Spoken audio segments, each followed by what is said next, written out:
राजावादीलाई दोष लाउनलाई ऊ यहाँ यी ल हेर्नुहोस् आगो लगाइदिए प्रचण्डको पार्टीले आगो लगाइदिए भित्रभित्रबाट आएर ल हेर्नुहोस् यो घरै आगो लाग्यो ल हेर्नुहोस् कोटेश्वरमा आन्दोलनकारीलाई दोष पार्नलाई आगो लगाइदिएका प्रचण्डको खेल हुनुपर्छ यो ल हेर्नुहोस् सबै आगो लगाएर यस्तो भइदियो ल हेर्नुहोस् आगो घरमा बेहाल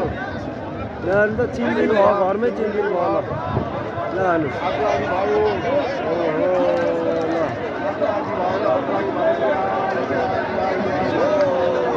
कतिसम्म षड्यन्त्रकारी रहेछ नि त ल घर आगो लगाइदियो ल हेर्नुहोस् है ल हेर्नुहोस् घरमा आगो लागेको ल हेर्नुहोस्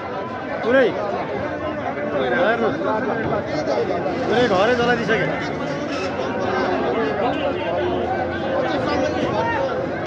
यहाँ त जनसागर उलेको यसलाई दोष लगाइदियो ल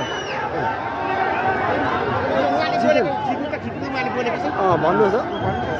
आगो लगाएको होला नि उता आगो खिच्यो